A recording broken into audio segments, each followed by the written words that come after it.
Hello and welcome to our nightly news. These are the headlines. Algeria marks Victory Day on March 19th. On this occasion, the President of the Republic addressed a message to the Algerian people, honoring the supreme sacrifice of the nation's martyrs and reaffirming Algeria's commitment to nation building.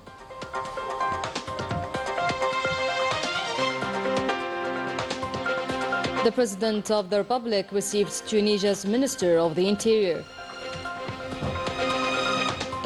The President received letters of credence from 5 new ambassadors from Mali, Senegal, Canada, San Marino and Nepal.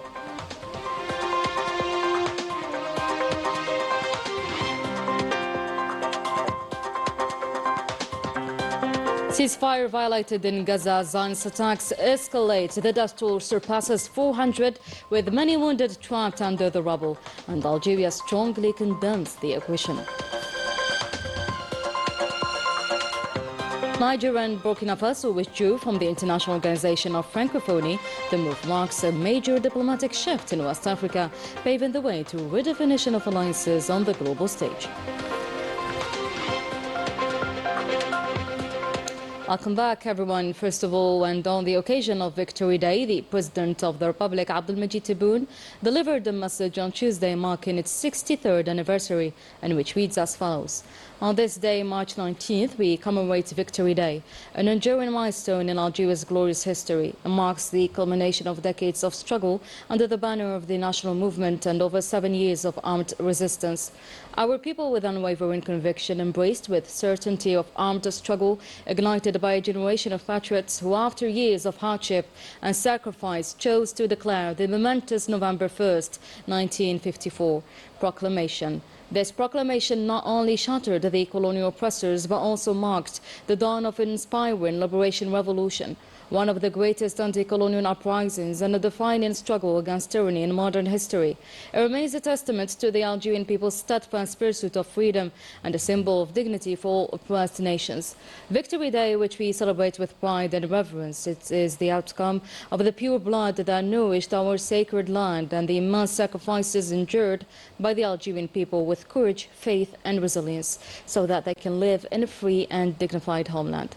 Just as our martyrs gave with devotion to the nation, driven by unwavering devotion and love for Algeria, today's generations uphold this legacy with the same spirit and determination. They continue building the nation with principles that are neither negotiable nor for sale, driven by a will to progress, develop and establish a modern state. This is achieved through an economic policy that attracts investments and wealth, the construction of vital infrastructure to drive development, and groundbreaking initiatives that empower our youth, anchored in a national strategy that values and mobilizes Algeria's resources for sustainable growth and social advancement, ensuring a dignified life for all citizens. The state is harnessing all energies to safeguard Algeria's supreme national interest and strengthen the internal front, bolstered by the deep national awareness that is a source of pride for Algerians. Our country remains steadfast, continues the President in his message, steadfast with a clear political vision that remains vigilant amid regional complexities and potential repercussions, while actively engaging in global transformations in line with Algeria's status, role and geostrategic weight, always in harmony with the principles of our great liberation revolution. With this unwavering national spirit, we celebrate Victory Day in a victorious Algeria, with absolute loyalty to our martyrs, profound commitment to the trust of the Algerian people, and unwavering dedication to serving our beloved nation. The President continues in his message, stating that on this occasion I pay tribute to the souls of our righteous martyrs, extend my heartfelt greetings to our heroic veterans, and pray that Allah grants them long lives. As we observe this occasion in the blessed month of Ramadan, may Allah accept your fasting and prayers. Long live Algeria, glory and eternity to our valiant martyrs. President of the Republic, Abdelmajid Tebboune, received on Tuesday Tunisia's Minister of Interior, Khalid al-Nouri. The meeting was attended by the Principal Private Secretary to the President of the Republic, Boualam Boualam, and the Minister of Interior, Local Authorities and Regional Planning, Brahim Murad.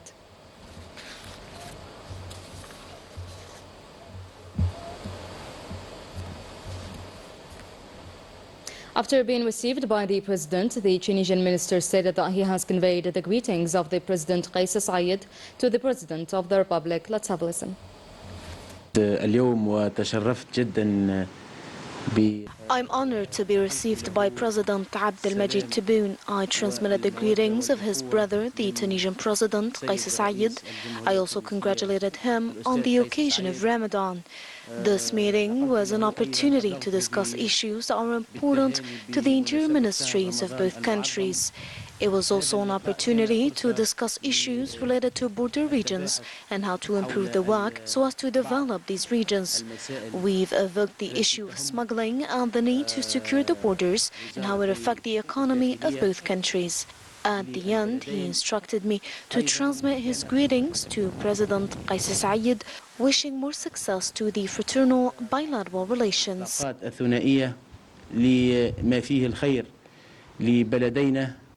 President of the Republic received letters of credence from 5 new ambassadors to Algeria.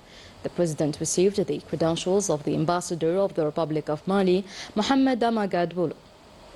سعادة السفير محمد أماغادولو سفير جمهورية مالي. Salam alaikum.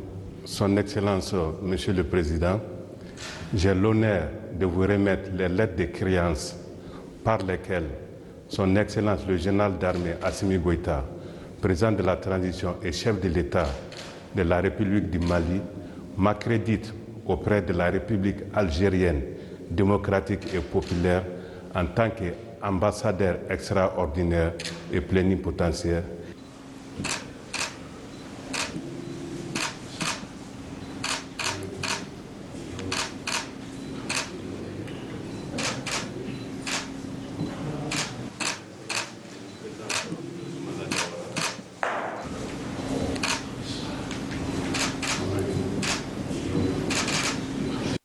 The Ambassador of Mali stressed that he has conveyed to the President of the Republic the greetings of the President Assimi Goïta and highlighted the importance of the relations and ties between the two countries.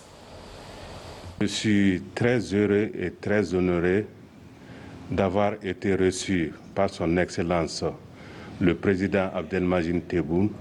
I'm very pleased and honored to have been received by the President Abdelmajid Tebboune, President of the People's Democratic Republic of Algeria, for the handover of the letters of credence. I took the opportunity to convey to him the fraternal and friendly greetings of his brother and his counterpart, the Army General Assimi Goïta, President of the Transition Head of the State of the Republic of Mali. During the interview, we talked about bilateral relations. We also stressed the need to work together to overcome our common challenges. This ceremony of presentation of credentials officially marks my mission as Ambassador Extraordinary and Plenipotentiary of Mali to Algeria. In the framework of my mission, I will do my utmost to strengthen cooperation and fraternal and friendly relations between Mali and Algeria. Algeria and Mali are two brotherly countries united by history, united by geography, with circular links and sharing a common destiny in the fields of peace, security and development. To this end, I would like to request the support of the Algerian government and people, to whom I extend my best wishes. Pour cela, je sollicite l'accompagnement du gouvernement et du peuple algérien à qui je souhaite bon Ramadan. And the President has also received the credentials from the Ambassador of the Republic of Senegal, Mbaba Ndiaye. سعادة السفير مباباكورا Ndiaye سفير جمهورية السنغال.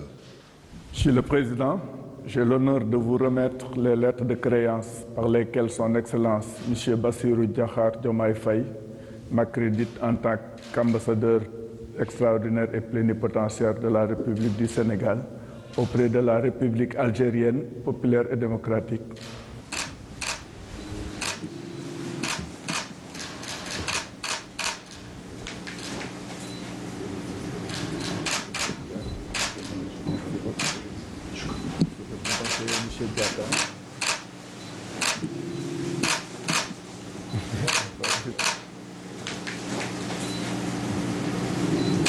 The Ambassador of Senegal stressed that the Republic of Senegal pays great attention to strengthen the cooperation between Algeria and Senegal. honneur et un profond sentiment de responsabilité. It is with great honor and immense feeling of responsibility that I presented my credentials to President Abdelmajid Tebboune as Ambassador of Senegal in Algeria. I expressed my gratitude for the warm welcome reserved to me and for the excellent relation existing between Senegal and Algeria. Senegal attaches great importance to its partnership with Algeria. I am determined to work with the high authorities and all concerned to further consolidate cooperation in fields of common interests. The President received the letters of credence from the Ambassador of Canada, Robin Lynn Watlofer. سعادة السفيرة روبن لين وتلوفر سفير كندا.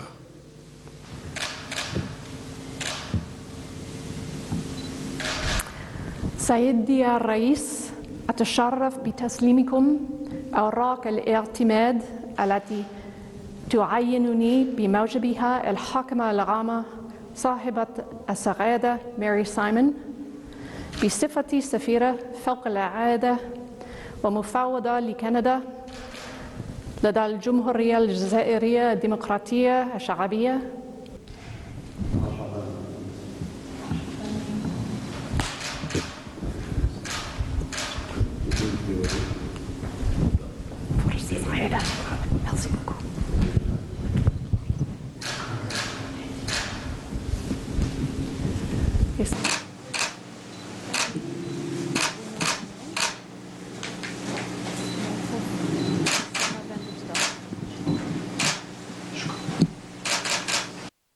Canada's ambassador praised Algeria's historic struggle and emphasized the importance of strengthening bilateral ties in the coming years. أرض وطنكم هو مصدر إعجاب. Your country is impressive.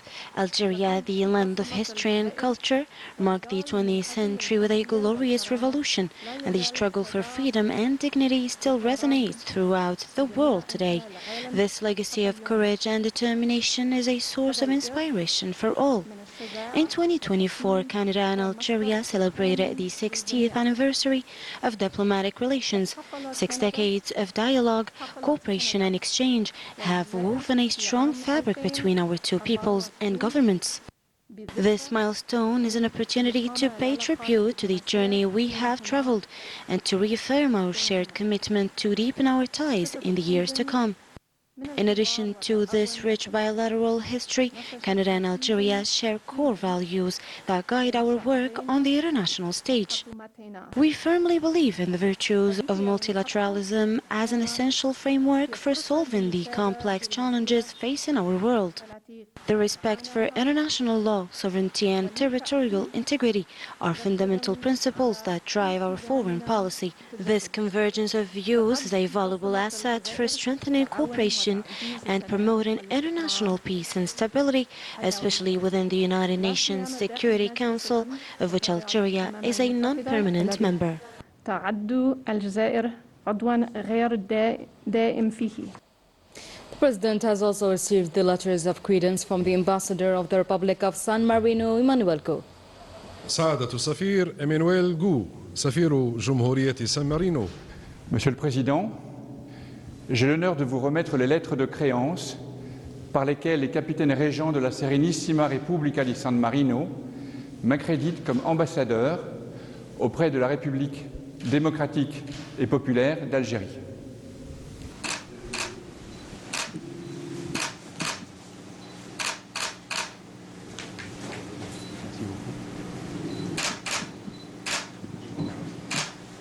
The San Marino ambassador stated that the appointment of the country's first ambassador to Algeria marked an opportunity to strengthen relations with Algeria, a key player in the Mediterranean region.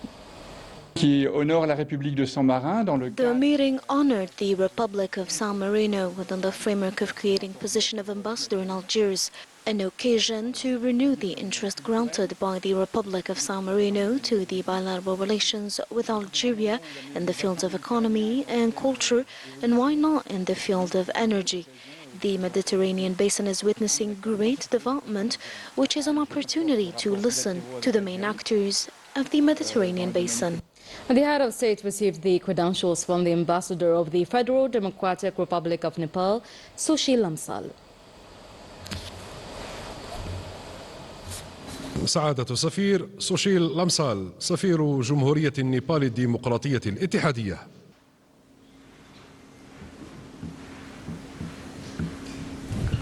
Mr. President, it's a great honor for me to present the letters of credence from the Right Honorable President of Nepal, His Excellency Ramchandra Paudel, appointing me as the Ambassador Extraordinary and Plenipotentiary of the Federal Democratic Republic of Nepal to the People's Democratic Republic of Algeria.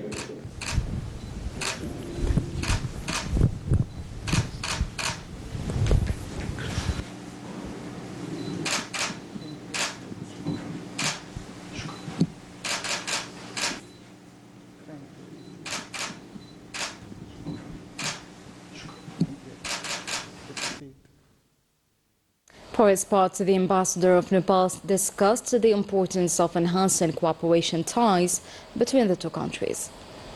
I have the great honor of presenting my credentials as Ambassador of Nepal to Algeria to the President of the Republic this evening. I am now seeking to work with my counterparts in Algeria to strengthen the cooperation between the two countries and push forward the bilateral relations between Algeria and Nepal.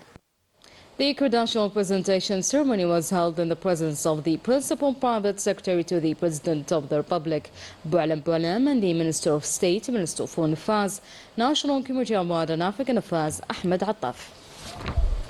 March 19, 1962 marks a decisive turning point in the history of our glorious country, paving the way for independence. This day stands as a symbol of courage, resistance, and the unwavering determination of the people to reclaim their freedom. Today, this date remains a powerful reminder of the sacrifices of our martyrs to build a free and sovereign nation. Melissa Lila Balaman. The road to freedom was long and painful, but on March 19, 1962, history took a decisive turn. After 132 years of colonization and over 7 years of brutal war, the guns finally fell silent. The long-awaited ceasefire has arrived, a victory for a people who, despite massacres and oppression, never bowed. That day, the Evian Accords sealed Algeria's path to independence. After relentless negotiations, the nation's sovereignty and territorial integrity were finally recognized. It was a turning point that led to the self-determination referendum, allowing the Algerian people to reclaim their destiny. Their voices echoed with strength. After years of sacrifice, freedom was finally theirs. For the first time, we understood that there was a will on the other side to solve the problem. So there was the organization of a contact. They understood that it was not worth wasting their time. If they want to negotiate, we can negotiate with them. Le texte correct était la fin des combats, 2 points. The correct text was the end of the fighting, 2 points. The fate of the fighters, the destination of the weapons, nothing else was on the agenda. How could the Algerians negotiate under such conditions? Algeria has always strictly honored its commitments. Scrupuleusement ses engagements. For more than 130 years, Algerians fought against French colonialism. The Algerian people never ceased fighting, and they never bowed before France. March 19 embodies honor and victory against oppression. It symbolizes a long march of relentless resistance and courage, fought until independence was seized through strength and sacrifice. This date will forever stand as a symbol of power and determination, a resounding victory that marked the fall of a colonial system that once deemed itself invincible. Even today, Algeria forges forward, aware of the challenges ahead and faithful to the sacred legacy of the millions of martyrs who gave their lives so the nation could live. This communique from the Ministry of Foreign Affairs, Algeria condemns in the strongest terms the Zionist entity's resumption of its brutal aggression against the Palestinian people in Gaza, in a clear violation of the ceasefire agreement signed in January and in total disregard for international laws and conventions. The Ministry of Foreign Affairs, in its statement issued on Tuesday, noted that at a time when the international community had hoped for the ceasefire to hold, for suffering to ease and for reconstruction efforts to begin, this renewed aggression shatters these hopes, plunging the region back into a cycle of killing. starvation and deprivation of basic means of survival. Given these serious developments, Algeria called on the UNSC to uphold its responsibilities under the UN Charter and ensure that the occupying power complies with the ceasefire agreement in all its provisions.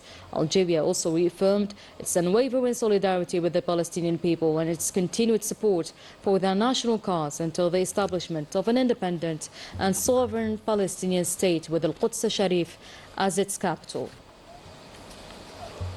In an emergency session of the UNSC on the situation in the Middle East and the aggression against Gaza, Algeria's permanent representative to the UN, Ammar bin Jamaa, stressed the necessity of respecting the ceasefire agreement in the Strip. A white-designed entity has broke the ceasefire deal, killing no less than 400 Palestinians at dawn and injuring more than 500. Intense airstrikes and fire belts targeted various areas of the Strip, a strip already suffering from an unfair and severe blockade, preventing essential goods to enter, even food, during the holy month of Ramadan. Misalila Balaman reports. The Zionist entity has once again unveiled its true face. Last night, it carried out a deliberate and unprecedented assault on the ceasefire agreement in Gaza, slaughtering over 400 Palestinians, mostly women and children. This ruthless and calculated attack struck in the dead of night, catching the entire enclave off guard as families searched for food for suhoor. Ordered directly by the head of the occupying regime, it brazenly targeted defenseless civilians already suffering under a suffocating blockade and a man-made famine. The January 19 agreement has been shattered, leaving Gaza's prisoners at the mercy of an uncertain fate. Under what it calls the Hell Plan, the Zionist entity has taken its campaign of terror to new depths. After blocking humanitarian aid, cutting electricity, and forcibly displacing northern residents to the south, indirect negotiations have stalled as the Hamas resistance movement urges mediators to hold aggressors accountable and calls on the UN to convene an Emergency Security Council meeting to enforce Resolution 2735, demanding a full withdrawal from Gaza. The people of Gaza are crying out for a permanent ceasefire, the retreat of occupying forces, the reopening of humanitarian crossings, and the release of all remaining hostages. Meanwhile, since the very first days of its onslaught, the Zionist entity has relentlessly massacred Palestinians in both Gaza and the occupied West Bank. With Gaza in ruins and its people enduring untold suffering, the Red Crescent has sounded the alarm. Whatever remains of the healthcare system is collapsing under the weight of catastrophe, as yet another savage violation of the ceasefire plunges Gaza deeper into devastation. The world must decide. Will it continue to watch in silence, or will it act before it is too late? And the National People's Assembly organized a study day titled The Algerian Approach in Fighting Terrorism and Organized Crimes, Experiences, Successes and Challenges. The event was held in the presence of the Speaker of the National People's Assembly, Ibrahim Boughali, the President of the Constitutional Court, and members of the government. On this occasion, Boughali affirmed that Algeria's experience in the fight against terrorism is a model to follow in the fight against the scourge. Other news now. Nigeria and Burkina Faso officially left the International Organization of Francophonie, asserting by that their sovereignty and strengthening regional alliances. Najat Tayyar explains. The African nations are increasingly asserting their sovereignty by breaking away from the structures inherited from the French colonization. In line with this shift, Niger officially announced its withdrawal from the International Organization de la Francophonie on March 7th, following Burkina Faso's earlier departure. For both countries, the IOF, established in 1970 and now comprising 91 member states and governments, represents an imbalanced relationship where French influence outweighs their sovereign interests. Their decision to sever ties with the organization aligns with a broader strategy of distancing themselves from France, particularly in military and diplomatic matters. This move signifies a geopolitical turning point as Niger and Burkina Faso seek to reshape their alliances, focusing on strengthening cooperation within the alliance of the Sahel states. A similar shift is evident in their domestic policies, with the new authorities renaming streets and public places to erase the colonial legacies. In Niamey, for instance, Place de la Francophonie has been rebranded as Sahel States Alliance Palace. By stepping away from the IOF, these nations are redefining their positions on both the continental and international stage, embracing new partnerships and reinforcing their independence. Cooperation between Algeria and Tunisia. Minister of Interior, Local Authorities and Regional Planning, Ibrahim Roued, alongside his Tunisian counterpart, visited the Directorate of Secure Documents and the Archives under the Ministry of the Interior. They attended a comprehensive presentation on the facility's role and the strategy for issuing secure documents. The visit also included an inspection of the biometric passport production workshop, as well as the national ID card and driver's license production units. Minister of State, Minister of Foreign Affairs, National Committee of Northern African Affairs, Ahmed Attaf, hosted an iftar on Monday evening at the Abdulatif Rahal International Conference Center in Algiers. The event, held in honor of the holy month of Ramadan, was attended by senior state officials, government members, accredited diplomats in Algeria, and representatives of various national institutions and organizations. Well, that was it for today's news. Thank you so much for watching. I'll see you soon.